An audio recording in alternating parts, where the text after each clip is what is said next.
vous plaît. Monsieur Pujol, vous allez voir. Juste 2 minutes. Monsieur Pujol, demande la loi Blanquet. Bonjour. Bonjour. Ça va? Vous allez bien? Ça fait un petit moment que toi, monsieur Pujol. Très bien, et vous? Ça va impeccable. Salut, grand. Bonjour, monsieur.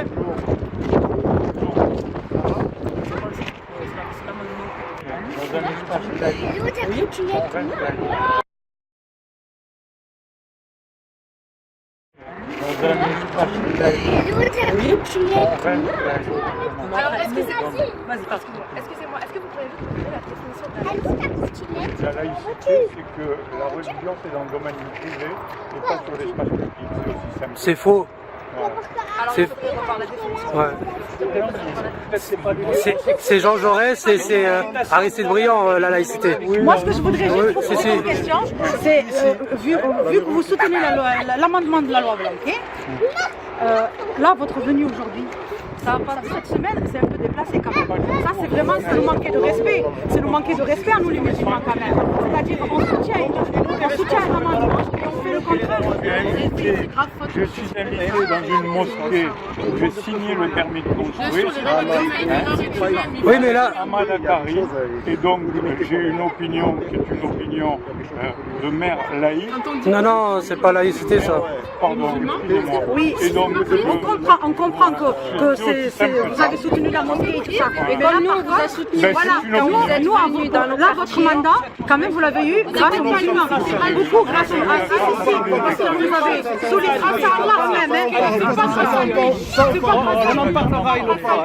Voilà. Donc c'est ça la laïcité. C'est vendu. Merci.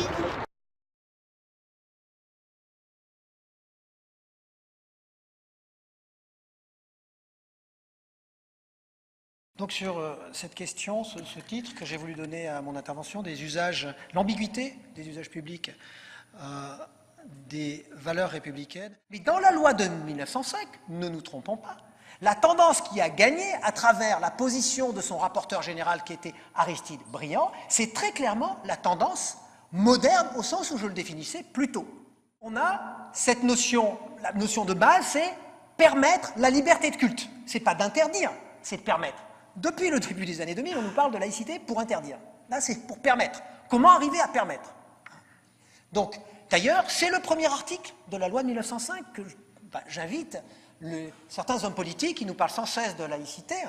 Je pense, par exemple, à certains personnages politiques issus, par exemple, du Front National, de relire les articles de cette fameuse loi de 1905. Concrètement, c'est la liberté de culte, c'est le premier article, c'est pas moi qui l'invente. On a le droit d'exprimer sa religion dans l'espace public. L'espace public, après 1789, c'est un espace d'expression.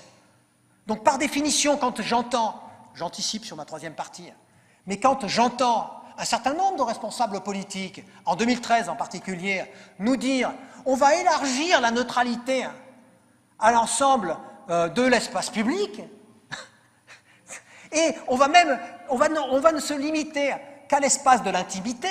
J'allais dire, c'est scandaleux du point de vue des politiques publiques, mais c'est parfaitement absurde du point de vue de la théorie de la laïcité. Ça voudrait dire qu'on a le droit d'exprimer ses idées politiques, voire ses idées religieuses, tout seul, dans sa salle de bain, devant sa glace.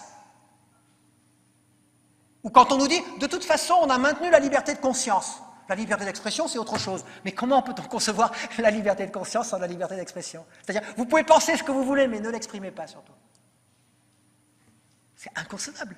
C'est pas compatible. Enfin, on est dans une sorte de délire sur ce plan-là.